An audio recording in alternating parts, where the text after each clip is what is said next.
College മൊത്തത്തിൽ ഓണായിരുന്നു മോനെ. ഇന്ന് ആൽബർട്ട്സിൽ ഫാൻ ജേഴ്സി ഡേ ആയിരുന്നു.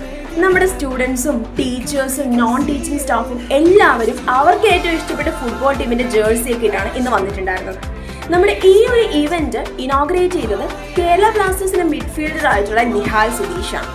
ഒരു വശത്ത് ഇതുപോലെ കളിയും ആവേശവും ഒക്കെ ആയിട്ട് നടത്തുമ്പോൾ അപ്പുറത്ത് നമ്മുടെ NSS സ്റ്റുഡൻസിന്റെ വക ഫേസ് പെയിന്റിങ്ങും അതുപോലെ തന്നെ ഫുഡ് സ്റ്റോളും കാര്യങ്ങളൊക്കെ ഉണ്ടായിരുന്നു. അപ്പോൾ ഡോണിയാണ് എന്നെ വിളിച്ചിട്ട് ഇങ്ങനെ ഫേസ് പെയിന്റിംഗ് ഉണ്ട്, അവൾക്കും ചെയ്യാൻ താല്പര്യം ഉണ്ടെന്ന് പറയണം. അങ്ങനെ അവളും അവളുടെ ഫ്രണ്ടും കൂടെയൊക്കെ അവർക്ക് ആവശ്യമുള്ള ഡിസൈനൊക്കെ സെലക്ട് ചെയ്യും.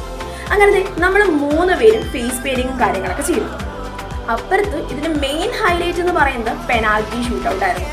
നമ്മുടെ സ്റ്റുഡൻസും ടീച്ചേഴ്സും എല്ലാവരും മത്സരിച്ച് പങ്കെടുത്തു. ഇതിൽ സ്റ്റുഡൻസ് വേഴ്സസ് സ്റ്റാഫ് കോമ്പറ്റീഷൻ ഉണ്ടായിരുന്നു. ഇതിൽ ഞാൻ കണ്ട ഒരു റൗണ്ടിൽ സ്റ്റാഫാണ് ജയിച്ചത്. ഇതൊക്കെ നമ്മുടെ സ്റ്റാഫാണ് കേട്ടോ, ഒന്നും പറയാനില്ല. എല്ലാവരും കൂടെ മാസായിരുന്നു. നമ്മുടെ പ്രിൻസിപ്പൽ ആയാലും മാനേജർ അച്ഛനായാലും എല്ലാവരും ഇത് ഭയങ്കര ഓണായിരുന്നു. നമ്മുടെ ഫിസിക്കൽ ഡിപ്പാർട്ട്മെന്റിന്റെ HOD ആണ് നിൽക്കുന്നത്. ആഷിം സാർക്ക് ചുമ്മാ തീ, ഒന്നും പറയാനില്ല. കുറെ നാളത്തിന് ശേഷമാണ് നമ്മുടെ ആൽബർട്ട്സിൽ പിന്നെയും ഇത്ര അടിപൊളി ഒരു പരിപാടി വന്നത്. എനിക്കത് ഭയങ്കര എക്സൈറ്റ്മെന്റ് ആയിരുന്നു. ഈ ചെക്കനുണ്ടല്ലോ, I got a crush on him.